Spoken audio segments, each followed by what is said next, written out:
இன்னைக்கு எதிரி யாரும் தெரிஞ்சிருச்சு. மீண்டும் அந்த தவறை நம்ம செய்ய மாட்டோம், செய்ய மாட்டீங்கிற நம்பிக்கை எனக்கு இருக்கு. இன்னைக்கு ஆளுங்கட்சியா வந்திருக்கக்கூடியவங்க எப்படி இந்த நிலைமைக்கு வந்தாங்கிறத நம்ம யோசிச்சு பார்க்கணும்.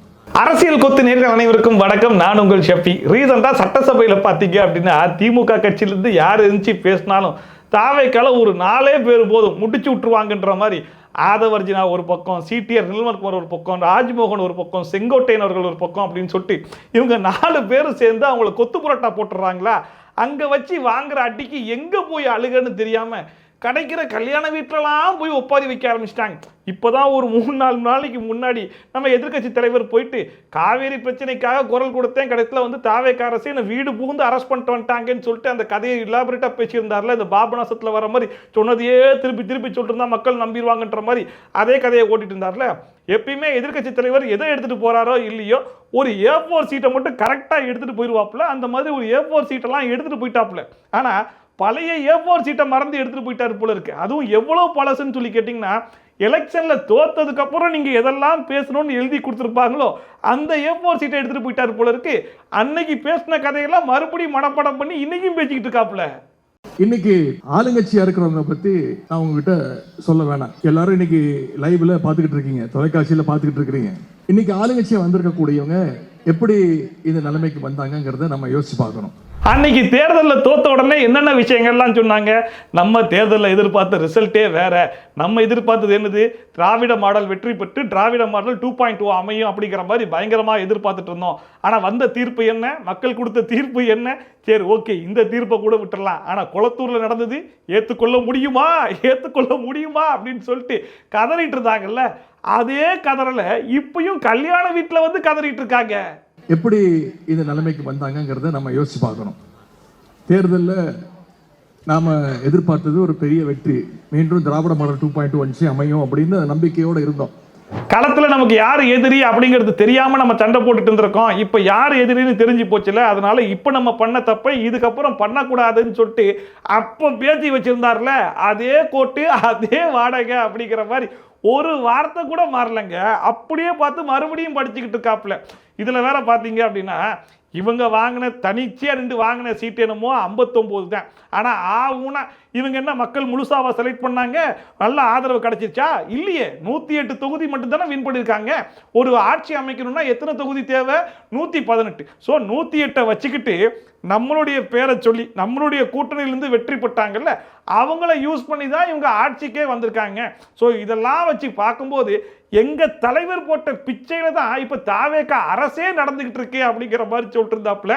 இதை கேட்டு நம்ம சிரிக்கிறதா அழுவுறதானே தெரியல.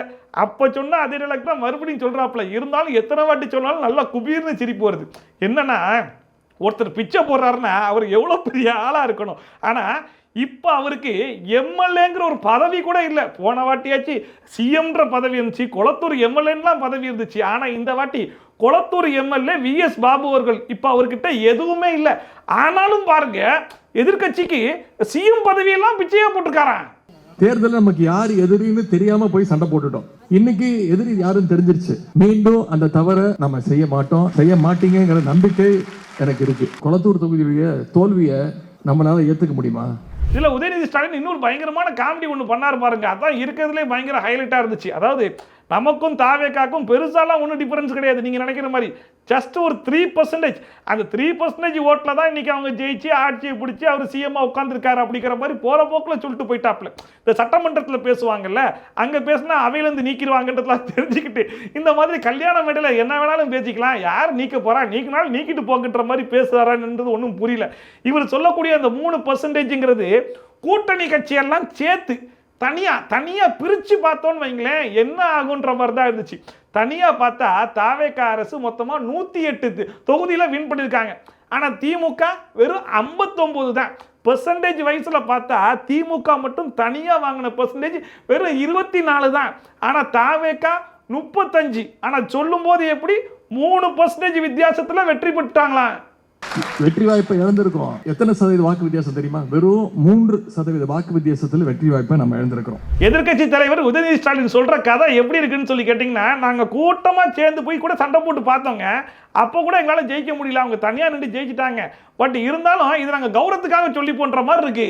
அதுக்கப்புறமா வச்சு இவர் கொஞ்சம் கொஞ்சமா பேசி பேசி முன்னேறி வருவாரு, இப்ப நடக்கிற விஷயத்தை பத்தி பேசுவாருன்னு சொல்லி பார்த்தா பின்னாடி தான் போயிட்டு இருக்காப்ல. இவர் எங்க போயிட்டாருன்னு சொல்லி கேட்டீங்கன்னா, சிஎம் பதவி ஏற்கிறதுக்கு முன்னாடி ஒரு 4 வாட்டி சிஎம் சார் கவர்னரை போய் பார்த்துட்டு வந்தார்ல, அந்த கதையெல்லாம் எடுத்து மறுபடியும் பேசி புலம்பிக்கிட்டு இருக்காப்ல. அண்ட் அது மட்டும் இல்லாம ஏடிஎம்கேல இருக்கிற எம்எல்ஏத்துக்கெல்லாம் சோஃபா கொடுத்தாப்ல, குதிரை பேரம் பண்ண பார்த்தாப்ல அப்படின்னு சொல்லிட்டு அப்ப பேசி போனோம்ன விஷயத்தை தான் இன்னும் பேசிக்கிட்டு இருக்காங்கன்னா, அப்ப எதிர்கட்சிக்கு பேசுறதுக்கு எதுவுமே இல்லையா? எப்படி ஆட்சியை பிடிச்சாங்க? ஆட்சிக்கு வந்த உடனே தொலைக்காட்சியில பாத்தீங்க தொடர்ந்து என்னென்ன நடந்துச்சு. தினமும் பனிஷ்மெண்ட் மாதிரி கவர்னர் போய் சந்திச்சுட்டு வந்துட்டு இருந்தாரு. இன்றைக்கு இருக்கக்கூடிய முதலமைச்சர் போய் இன்னைக்கு கூப்பிடுவீங்களா, நாளைக்கு கூப்பிடுவீங்களா அப்படின்னு கேட்டுக்கிட்டே இருந்தார். அதுக்கப்புறமா எங்கிட்டு சுத்தினாலும் கிடைக்கல, கண்டிப்பா விவசாயிகள் பிரச்சனைக்கு வந்து நின்றுவாருன்ற மாதிரி நான் எதிர்பார்த்து காத்துக்கிட்டு இருந்தேன். கரெக்டா வந்து லேண்ட் ஆயிட்டாப்ல. இந்த ஆட்சியில அதிகமா பாதிக்கப்படுறது யாருன்னு நினைக்கிறீங்க? விவசாயிகள் தான் அப்படிங்கிற மாதிரி சொல்லிட்டு இருக்காப்ல. ஆனா விவசாயிகள் இந்த ஆட்சி வந்ததுக்கு அப்புறமா தான் எங்களுக்கு பொற்காலமா இருக்கு அப்படின்னு சொல்லிட்டு ஒரு பக்கம் அவங்க சொல்லிட்டு இருக்காங்க. அதுக்கு வேற ஒன்றும் பெரிய எக்ஸாம்பிள்லாம் தேவை கிடையாதுங்க. இப்போ ரீசெண்டா சட்டசபையில வச்சு பரந்தூர் விமான நிலையத்தை நாங்கள் பரந்தூர்ல கொண்டு வரல அப்படிங்கிற மாதிரி அதை ரத்து பண்ணாங்கல்ல, அதுவே ஒரு பெரிய விஷயம் தான். அதனால எவ்வளவு விவசாயிகள் பாதிக்கப்பட்டிருப்பாங்கன்றது திமுக அரசுக்கு நல்லாவே தெரியும். இருந்தாலும் பரவாயில்ல, G2 மாப்பிள்ள, அதுக்கப்புறம் நாங்கள் பிளாக் மணியெல்லாம் வச்சு நிறைய இன்வெஸ்ட் பண்ணிட்டோம்.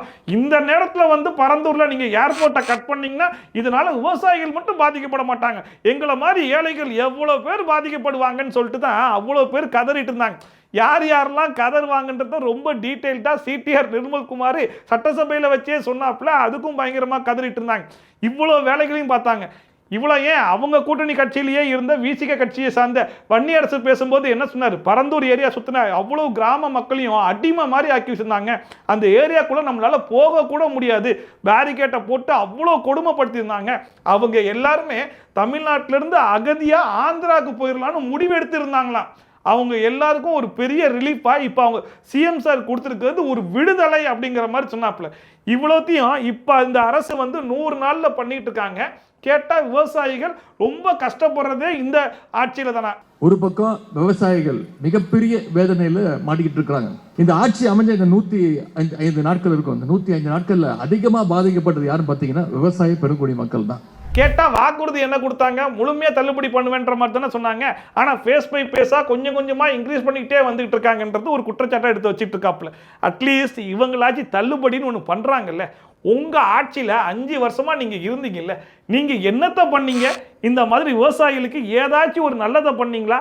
அவங்க மேலே குண்டாசு போடுறதையும் அவங்கள போராட்டத்தில் வச்சுருக்கிறத தவிர்த்து தேர்தல் வாக்குறுதி என்ன சொன்னாங்க?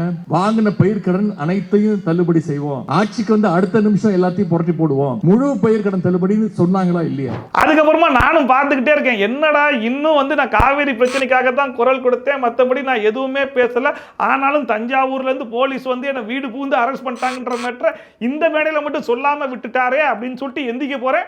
கரெக்டாக சொல்லிட்டாப்ல, நான் காவேரி பிரச்சனைக்காக குரல் கொடுத்தேன், விவசாய பிரச்சனைக்காக குரல் கொடுத்தேன், வீடு பூந்து அரெஸ்ட் பண்ணிட்டாங்களே அப்படின்ட்டு. விவசாயிகளுடைய பிரச்சனையை பேசுனதுக்காக என்ன கைது பண்ணாங்க? அரசு செலவுல தஞ்சாவூர் வரைக்கும் என்னை கூட்டிட்டு போய் ரோட் ஷோ நடத்தி காட்டினதுதான் இந்த அரசனுடைய ஒரு சாதனை. ஆக மொத்தத்தில் எதிர்கட்சி தலைவர் மக்கள் பிரச்சனையை பேசுறதுக்காகவோ இல்ல நாட்டில் இருக்கிற பிரச்சனையை பேசுறதுக்காகவோ எல்லாம் இவர் வரது கிடையாது. அவர் மேல இருக்கக்கூடிய கலங்கத்தை ஒரு 500 மேடையில் போய் பேசுன்னு பேசி கடைசியில் எல்லாரும் ஆமாங்க காவேரி பிரச்சனைக்காக தாங்க உங்களை அரெஸ்ட் பண்ண வந்தாங்க, மற்றபடி நீங்கள் எதுவும் தப்பாக பேசுனீங்கன்றதுக்காக நேஷனல் மீடியா வரைக்கும் போட்டு கிளிலாம் கிளிக்கலைங்க, அது எதையுமே நாங்கள் பார்க்கல கேட்கலங்க, எங்களை ஆளை விட்டுருங்க அப்படின்னு சொல்லிட்டு நம்ம எல்லாரும் ஓடுற அளவுக்கு மறுபடியும் அதே தான் பேசிட்டு இருப்பாங்க போல இருக்கு. ஏன்னா ஒரு பக்கம் நான் இன்னும் தோக்கவில்லை, நான் வெற்றி பெற்றிருக்கேன், கொளத்தூர் தொகுதி ஏன் தொகுதி தான், ஏன்னா கொளத்தூரை நான் சிங்கப்பூரா மாற்றி வச்சிருக்கேன், அப்புறம் எப்படி நான் வந்து தோல்வியை ஒத்துப்பேன் அப்படின்னு சொல்லிட்டு இன்னுமே வந்துட்டு பார்த்தீங்கன்னா ஆல்ரெடி இவிஎம் மிஷின்லாம் போயிட்டு செக்கெல்லாம் பண்ணி பார்த்தாங்க. சரி ரைட்டு, அதில் 1-2 இதாக இருக்குது, ஆனால் அது ரெகுலராக நடக்கிறதா, மற்றபடி எந்த பிரச்சனையும் இல்லை அப்படிங்கிற மாதிரி அறிவித்தாலும் இல்லை எங்களுக்கு பார்த்த வரைக்கும் நிறைய பிரச்சனைகள் இருக்கிற மாதிரி தெரியுது, அதனால் நாங்கள் தான் வெற்றி பெற்றிருக்கோம், விஎஸ் பாபு ஒன்றும் ஜெயிக்கலை அப்படிங்கிற மாதிரி சொல்லி இப்போ மறுபடியும் கொண்டு போய் கோர்ட்டில் கேஸெல்லாம் போட்டு வச்சுருக்காங்க. சரி ரைட்டு, கோர்ட்ல இருந்து மறுபடியும் கிளியர் அண்ட் கிளாரிட்டியாக சொன்னதுக்கு அப்புறமாச்சும் நீங்கள் ஒத்துக்கிறீங்களா? இல்லை அப்பையும் நான் தான் வெற்றி பெற்றேன், நான் தான் சிஎம், நான் தான் கொளத்தூர் எம்எல்ஏன்ற மாதிரி நீங்கள் பேசிட்டு இருந்தீங்கன்னா, ஆமாப்பா நீங்கள் தான் எம்எல்ஏ, நீங்கள் தான் ஜெயிச்சிங்க, எங்களை ஆளை விட்டுருங்கன்னு சொல்லிட்டு அம்புட்டு பேரும் ஓடுறதை தவிர்த்து வேற வழியே இல்லை போல இருக்கு. கொளத்தூரில் தாவக வேட்பாளர் வெற்றியை எதிர்த்து மு.க. ஸ்டாலின் தொடர்ந்த வழக்கு உயர்நீதிமன்றத்தில் அவசர வழக்காக விசாரிக்க வேண்டும் என்று ஸ்டாலின் தரப்பில் கோரிக்கை வைக்கப்பட்ட நிலையில் திங்கள் அல்லது செவ்வாய் அன்று விசாரணைக்கு எடுக்கப்படும் என்று தலைமை நீதிபதி அறிவித்திருக்கிறார். இதில் வேற சொல்கிறாப்புல சட்டசபையில் வச்சு மக்கள் பிரச்சனை பற்றி ஏதாச்சும் கேள்வி கேட்டால் எதுக்காச்சும் பதில் சொல்கிறாங்களா? அதுலேயும் குறிப்பாக எந்த அமைச்சர்கிட்ட கேள்வி கேட்குறோமோ அந்த அமைச்சர் எழுந்து பதில் சொல்கிறதே கிடையாது. யார் யார் அமைச்சர், யார் யார் சட்டமன்ற உறுப்பினர்னே எங்களுக்கு தெரிய மாட்டுது அப்படிங்கிற மாதிரி சொல்கிறாப்புல. எல்லாரும் சட்டசபையில் தானே வந்து உட்கார்றாங்க. உங்களுக்கு தெரியலனா எஞ்சி போய் யார் யாரெல்லாம்ப்பா கொஞ்சம் மூஞ்ச காட்டுங்க அப்படிங்கிற மாதிரி பார்த்து தெரிஞ்சுக்கிட்டு வர வேண்டியதானே. எங்கள் எல்லாருக்கும் யார் யார் அமைச்சர், யார் யார் சட்டமன்ற உறுப்பினர்ன்றதுலாம் தெரியுது. உங்களுக்கு தெரியலனா ஒரு தடவை போய் அறிமுகப்படுத்திக்கோங்க, இல்லை அவங்கள அறிமுகப்படுத்த சொல்லி தெரிஞ்சுக்கோங்க. இதே விஷயத்த எத்தனை ஸ்டேஜில் தான் புலம்புவீங்கன்ற மாதிரி தான் இருக்குது. இதுலேயும் குறிப்பாக எந்த கேள்வி கேட்டாலும் ஒரு 4 அமைச்சர் தான் எந்திரிச்சு பதில் சொல்கிறாங்கன்றது ஒரு குற்றச்சாட்டை சொல்கிறாப்புல. ஆனால் அது குற்றச்சாட்டு இல்லை. அந்த 4 பேர் எந்திரிச்சு அடிக்கிற அடியில் இவங்க தாங்க முடியாமல் ஏதாச்சும் பண்ணி அவங்க 4 பேரை பேச விடாமல் வேற யாராச்சும் பேச வச்சிடலாமான்னு அழுகுற மாதிரி தான் இருக்குது. ஒரு அமைச்சரவையில் கிட்டத்தட்ட ஒரு 30 அமைச்சர்கள் இருக்கிறாங்க. ஆனா இந்த அமைச்சரவையில் பாத்தீங்கன்னா வெறும் 3 அமைச்சர்கள் தான். எந்த அமைச்சர் கேள்வி கேட்டாலும் இந்த 3 அமைச்சர்கள் தான் பதில் சொல்வது வழக்கம். அந்த ஆல்ரெடி எதிர்க்கட்சி தலைவர் உதயநிதி ஸ்டாலின் ஆபாசமா மேடையில் பேசலை, நான் காவிரி பிரச்சனைக்காக தான் பேசினேன், அதுக்காக தான் அரெஸ்ட் பண்ண வந்தாங்க அப்படிங்கிறதுக்காகவே ஒரு பக்கம் போராடிட்டு இருக்காப்புல. இப்போ ரீசெண்டாக வேற 3 மணி நேரம் பாத்ரூம்ல இருந்த மாண்புமிகு எதிர்க்கட்சி தலைவர்னு நான் சொல்லவா அப்படிங்கிற மாதிரி சிடிஆர் நிர்மல்குமார் போட்டு விட்டு அது பயங்கர ட்ரெண்ட் ஆனது மட்டும் இல்லாமல் எல்லா தலைப்பும் அதை வச்சு விட்டாங்க. தலைப்புல வச்சது ஒரு பக்கம் அப்படின்னா இன்னொரு பக்கம் அதை வச்சு எல்லாரும் ரீல்ஸ் எல்லாம் பண்ண ஆரம்பிச்சிட்டாங்க. ரீல்ஸ் எல்லாம் பண்ணாங்கன்னா உங்களுக்கே தெரியும் எத்தனை வருஷம் ஆனாலும் சரி இந்த ரீல்ஸை வந்து யாரும் மறக்கவே மாட்டாங்க. அந்த அளவுக்கு எல்லாருக்கும் ரிஜிஸ்டர் ஆகி போகும். ஸோ அந்த மாதிரி பண்ணதுனால மறுபடியும் அதனால பாதிக்கப்பட்டார் போல இருக்கு. அந்த விஷயத்தையும் மறுபடியும் எல்லா ஸ்டேஜ்லையும் பதிவு பண்ணிட்டே இருக்காப்புல.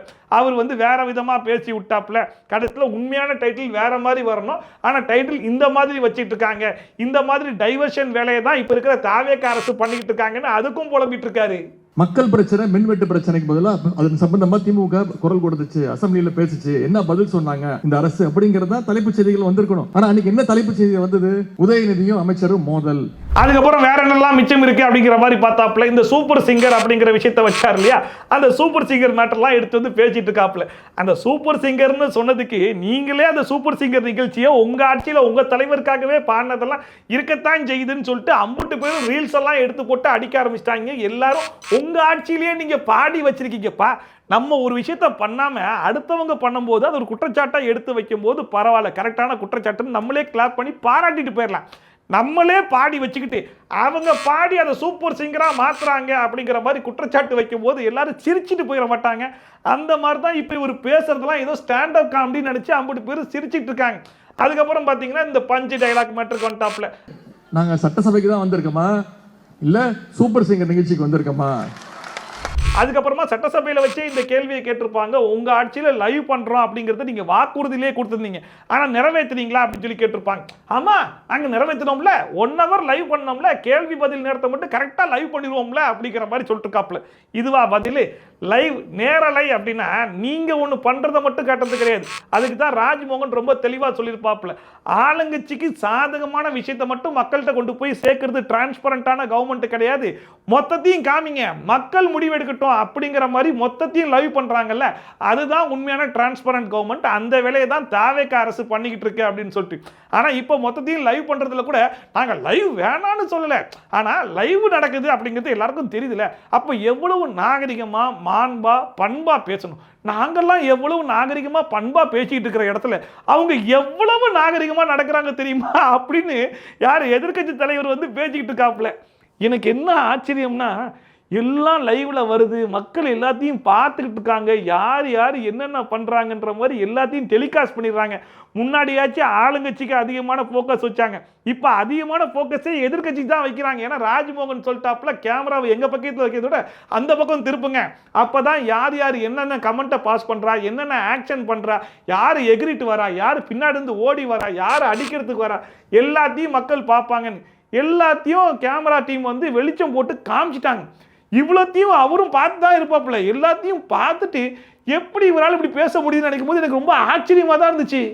அண்ட் இந்த குற்றச்சாட்டை எதிர்க்கட்சி தலைவர் சட்டசபையில் வச்சு சொல்லியிருப்பாப்புல, எங்களுடைய திமுக ஆட்சியில் பார்த்தீங்க அப்படின்னா கேள்வி நேரத்துக்குன்னு ஒரு நேரம் ஒதுக்கணும், ஆனால் இப்போ இருக்கிற அரசால ஒதுக்க முடியுதா அப்படின்னு சொல்லிட்டு அதுக்கு சபாநாயகர் அப்பவே பதில் சொல்லியிருப்பாப்புல, இவ்வளவு நெருக்கடியிலையும் நீங்க கேட்கக்கூடிய அந்த கேள்விக்கெல்லாம் பதில் சொல்லிட்டு தான் இருக்கோம், அதுக்கான நேரத்தை நம்ம கஷ்டப்பட்டு ஒதுக்கிட்டு தான் இருக்கோம், ஸோ அந்த மாதிரிலாம் நீங்க சொல்லாதீங்க அப்படின்னு சொல்லிட்டு அங்க அவ்வளவு மொக்க வாங்கிட்டு வந்துட்டு அதே விஷயத்தை இப்போ இந்த ஸ்டேஜில் சொல்றாப்ல. அவருக்கு என்ன தைரியம்னா இந்த மாதிரி விஷயத்தெல்லாம் கொண்டு போய் சட்டசபையில் பேசினா அவையில் நீக்கிடுவாங்க, ஆனா இங்க அதை பண்ண மாட்டாங்களே, அதனால எதை வேணாலும் பேசலான்ற மாதிரி மறுபடியும் அதை தான் பேசிட்டு இருக்காப்ல. முதலாக சட்டப்பேரவை நிகழ்ச்சியை நேரலையில் கொடுத்தது எங்களுடைய தலைவர், நம்முடைய அரசு, திராவிட மாடல் அரசு. 2021ஆம் ஆண்டு ஆட்சிக்கு வந்தோடனே நம்ம தலைவர் லைவ் கொடுத்தாரு. கேள்வி நேரம் ஒவ்வொரு நாளும் 1.5 மணி நேரம் 10 கேள்விகள், ஒவ்வொரு அமைச்சரும் 2-3 கேள்விகள், துணை கேள்விகள் கேட்பாங்க. அதுக்கப்புறமா சிஎம் சார் ஒரு 3 ஃபைல் என் டேபிள்ல இருக்குது, ஓபன் பண்ண வச்சிடாதீங்க அப்படிங்கிற மாதிரி சொன்னார்ல, அந்த மேட்டருக்கு வந்துட்டாப்ல. அதுல அவர் என்ன சொல்லியிருப்பாரு சொல்லி பார்த்தீங்கன்னா, இந்த உருட்டல் மிரட்டலுக்கு நான் வந்து பயப்படுறது கிடையாது, ஃபைலை ஓபன் பண்ணுங்க அப்படிங்கிற மாதிரி நான் தைரியமா சொல்லிட்டேன் அப்படிங்கிற மாதிரி சொன்னார். ஆனால் அது மட்டும் இல்லாமல் எதுக்கு வெயிட் பண்றீங்க, ஜோசியக்காரன் வந்து டைம் குறிச்சு கொடுத்தாதான் நீங்க ஓபன் பண்ணுவீங்களா அப்படிங்கிற மாதிரிலாம் கேட்டு நக்கல் நையாண்டெல்லாம் சூப்பராக பண்ணாப்ல. அருமையா இருந்துச்சு, நல்லா தான் இருந்துச்சு. ஆனால் இதுக்கு முன்னாடி சூப்பர் சிங்கர் நிகழ்ச்சியெல்லாம் நடத்துறாங்கன்னு சொல்லிட்டு எப்படி இவங்களே பாட்டெல்லாம் பாடி வச்சிருந்தாங்களோ சேம் கான்செப்ட், அதை அப்படியே காப்பி பேஸ்ட் பண்ணுற மாதிரி இவங்க அட்லீஸ்ட் வந்து ஜோசியத்தை நம்ப மாட்டோம், ஜோசியத்தை கேட்டு நாங்கள் எதுவுமே முடிவெடுக்கிறது கிடையாது அப்படிங்கிற மாதிரி இருந்தால் கூட பரவாயில்ல.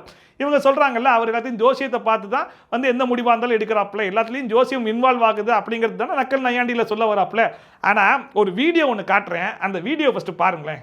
வீட்டில் இருந்து நம்ம யார் எதிர்க்கட்சி தலைவர் இருக்கார் இல்லைங்களா, இப்போ அவங்க வீட்டில் இருந்து கூப்பிட்டு ஜெயிப்போமா இல்லையா அப்படின்னு சொல்லிட்டு கேள்விகள் வருது. அவங்கெல்லாம் வீட்டில் இருந்து துரத்திடுவாங்க போல இருக்கு, ஏன்னா அவங்க வந்து ஜோசியம் பார்க்குறாங்க இல்லையா. நீ போய் உங்கள் வீட்டில் கேளப்பா, உங்கள் வீட்டில் இருக்கக்கூடிய பெண்களை கேள்ப்பா, அவங்க கூப்பிட்டு என்கிட்ட பேசுனாங்கப்பா, நான் ரெக்கார்டு வச்சுருக்கேன்ப்பா, நான் ரெக்கார்டு வச்சுருக்கிறேன், பேசின ரெக்கார்டு நான் வச்சுருக்கிறேன். உங்கள் வீட்டிலேருந்து யார் பேசுனாங்க, ஜெயிப்போமா இல்லையான்னு சொல்லிட்டு கேட்டது நீங்கள். இப்போ இன்னைக்கு வந்து நீங்கள் வந்து நாங்கள் நாத்திகவாதி, நாங்கள் வந்து ஜோஷன் ஜாதகத்தை வந்து நாங்கள் நம்ப மாட்டோம் அப்படிங்கிறீங்க. முதல்ல உங்கள் வீட்டில் கூடிய ஆட்கள் திருத்துங்க, அப்புறம் நாட்டில் இருக்கவங்களாம் நீங்கள் அட்வைஸ் பண்ணலாம்.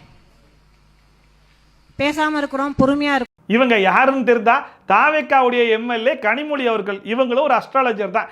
இவங்க கிட்ட உதயநிதி ஸ்டாலின் வீட்டில இருந்து கால் பண்ணி இந்த எலெக்ஷன்ல நாங்கள் ஜெயிப்போமான்னு கொஞ்சம் ஜோசியம் பார்த்து சொல்லுங்களேன்னு சொல்லிட்டு ஃபோன் பண்ணி கேட்டிருக்காங்க. அந்த ஃபோன் காலோட ரெக்கார்டிங் எனக்கு ஃபோனில் தான் இருக்குது, நான் ப்ரூஃப் இல்லாமல் பேசலை, ப்ரூஃபே என்கிட்ட இருக்குது, இவ்வளவுத்தையும் பண்ணிட்டு தான் நீங்கள் சட்டசபையில் வந்து பேசுகிறீங்களான்னு அவங்க இந்த இருக்குல்ல நாக்கு அதை புடுங்குற மாதிரி கேட்குறாங்க. ஆக மொத்தத்தில் திமுகவுடைய நிலைமை எப்படி இருக்குன்னு சொல்லி பார்த்தீங்கன்னா, அதை பேசினா இதை பேசினாலும் அடித்தா பரவாயில்ல, எதை பேசினாலும் அடிக்கிறாங்களேன்ற மாதிரி தான் போயிட்டு இருக்கு. இதுக்கப்புறம் 5 வருஷமும் வெறும் ஒப்பாரியும் புலம்பல்லையே போய் சேர்ந்துரும் போல இருக்கு. கடைசி வரைக்கும் எதிர்கட்சியாக இருந்து நியாயமாக கேட்க வேண்டிய எந்த கேள்வியும் இவங்க கேட்க போகிறது இல்லைன்றது மட்டும் நல்லாவே தெரிஞ்சு போச்சு. அப்புறமா கடைசியாக எங்கே வந்து நின்றாருன்னு சொல்லி பார்த்தீங்கன்னா, வழக்கமாக சொல்லுவார்ல, அதாவது தாவேக்கா கட்சியில் இருக்கிற அமைச்சர்கள்லாம் அவங்க பேரை சொன்னால் கூட கண்டுபிடிக்க மாட்டாங்க, ஆனால் ஒரு பட்டப்பேர் இருக்குது, அந்த பட்டப்பேரை சொன்னால் உடனே கண்டுபிடிச்சிருவாங்கன்ற மாதிரி இன்னும் அதே லாட்ரி பவுட்ரு முறுக்கு அப்படின்னு சொல்லிட்டு அந்த காமெடியெல்லாம் கொண்டு வந்து பண்ணிட்டு இருக்காப்புல. சரி ரைட்டு, இந்த மாதிரிலாம் சொன்னால் அந்த அமைச்சர்களுடைய பேர்லாம் ஞாபகம் வரும். ஆனால் இப்போ ரீசன்ட் ட்ரெண்டிங் என்ன தெரியுமா, பாத்ரூம்ல 3 மணி நேரம் அப்படின்னு நீங்க யார்கிட்ட வேணாலும் போய் சொல்லுங்க, அவங்க யாரு பேரை சொல்றாங்கன்னு அவரையே கேட்டு வந்து சொல்லுங்க. அண்ட் ஆல்ரெடி எல்லாருக்கும் தெரிஞ்ச விஷயம் தான், திமுகவும் அதிமுகவும் கூட்டணி வைக்கலாம் அப்படிங்கிற மாதிரி நிறைய பேச்சுவார்த்தைகள்லாம் நடந்துச்சு அப்படின்னு சொல்லிட்டு அதை வேற யாரும் சொல்ல, அவங்க கூட கூட்டணியில் இருந்தவங்க எல்லாருமே வெளியே வந்து ரொம்ப ஓப்பனா, ஆமா அது வந்து 2ஆம் கட்டம் 3ஆம் கட்டம்லாம் கிடையாது, தலைவரே சொன்னாப்புல அப்படிங்கிற வரைக்கும் எல்லாத்தையும் ஓப்பனாக சொல்லி விட்டாங்க. ஸோ திமுகவும் அதிமுகவும் வேற வேற கட்சியெலாம் கிடையாது, அந்த மாதிரி காமிச்சிக்கிறாங்கன்னு ஒரு பக்கம் போயிட்டு இருக்குல்ல. இதில் 3ஆவதா டெபாசிட் கூட வாங்கட்டாலும் அவங்களும் ஒரு கட்சின்னு சொல்லிட்டு சுற்றிட்டு இருக்காங்களா இல்லையா, நாம் தமிழர் கட்சி, அவங்க அங்கீகரிக்கப்படாத ஒரு திமுக கட்சியாக மாறிக்கிட்டு இருக்காங்க போல இருக்கு. ஏன்னா ரீசெண்டாக பார்த்தீங்கன்னா இந்த ஜோசிய விஷயத்தை பேசினார்லே உதயநிதி ஸ்டாலின், இதுக்கு சப்போர்ட் பண்ணி யார் குரல் கொடுத்துருக்காங்கன்னு நினைக்கிறீங்க, இந்த சாட்டை கொடுத்து சுழட்டிட்டு இருப்பாரு, எஸ் நம்ம சாட்டை துரைமுருகன் அண்ணே, அவர் பயங்கரமாக சப்போர்ட் பண்ணி போட்டிருக்காப்புல. ஜோசியக்காரர்கிட்ட கேட்டு கட்சிக்கு பேர் வைக்கிற ஒருத்தர் இந்த ஃபைலையும் ஜோசியக்காரன்ட்ட கேட்டு தான் ரிலீஸ் பண்ணணும்னு இருக்கீங்களா அப்படின்னு கேட்டாருங்க உதயநிதி ஸ்டாலின். பொத்துக்கிட்டு எரிஞ்சிருச்சு. உண்மையை தானே கேட்டாரு. ஸோ இதுக்கப்புறம் தாவேக்காங்கிறது ஒரு கட்சி, அந்த கட்சியை எதிர்த்து மற்ற கட்சி எல்லாம் ஒரே கட்சி தான் போல இருக்குன்ற மாதிரி தான் அம்புட்டு பேர் சேர்ந்து வேலை பார்த்துட்டு இருக்காங்க. ஸோ சாட்டை துரைமுருகன்லாம் இதுக்கு முன்னாடி பார்த்தீங்க அப்படின்னா திமுகவை எதிர்த்து நிறைய கேள்விகள்லாம் கேட்டிருந்தாப்புல.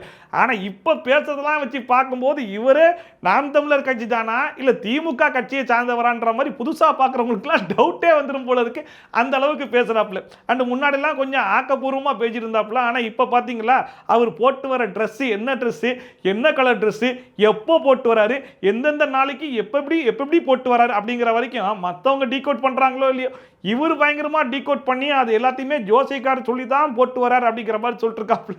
ஜோசிகார் சொல்லி போட்டு வந்தாலுமே இப்ப அதுவா பிரச்சனை, இப்ப அந்த பிரச்சனை தான் தமிழ்நாட்டில் மிகப்பெரிய பிரச்சனையா போயிட்டு இருக்கா. ஏதாவது இதுக்கு முன்னாடி சொன்னாங்க அவர் கையால அவரே சாப்பிட்டார், அவரே டிஃபன் பாக்ஸை கொண்டு வந்தார், இதெல்லாம் நியூஸா போட்டுருக்காங்கன்றத குற்றச்சாட்டா வச்சது இவங்க எல்லாரும் தான். இப்போ இவங்களே இவர் திங்கக்கிழமை இந்த ட்ரெஸ் போட்டு வந்தார், செவ்வாய்க்கிழமை அந்த ட்ரெஸ் போட்டு வந்தார், புதன்கிழமை அந்த ட்ரெஸ் போட்டு வந்தார் அப்படின்ற மாதிரி நீங்களே பேசிட்டு இருக்கீங்கன்னா உங்களை என்ன சொல்றதுன்னு சத்தியமா தெரியல. இதுக்கு முன்னாடி வரைக்கும் டெபாசிட் வாங்கல, ஆனால் 4% வாங்கினீங்க, அந்த 4% இதுக்கப்புறம் கிடைக்க மாட்டது டவுட் தான் போல இருக்கு. ஸோ இதெல்லாம் தான் ரீசெண்டாக நடந்த சுவாரஸ்யமான சம்பவங்கள். மோஸ்ட்லி எல்லாத்தையுமே கவர் பண்ணிட்டேன்னு நினைக்கிறேன். மேபி ஏதாச்சும் மிஸ் பண்ணியிருந்தேன் அப்படின்னா வழக்கம் போல கமெண்ட் செக்ஷனில் போட்டு விடுங்க, அதை எடுத்து நம்ம அடுத்த வீடியோவில் கவர் பண்ணிடலாம். ஓகேவா? ஸோ மீண்டும் ஒரு நல்ல வீடியோவில் மறுபடியும் ஒரு நல்ல சந்தர்ப்பத்தில் உங்களை வந்து சந்திக்கிறேன். Bye from Shafi. Tata bye and take care. தடக்கு தடக்கு தடக்கு தடக்கு தடக்கு தடக்கு தடக்கு தடக்கு தடக்கு தடக்கு தடக்கு தடக்கு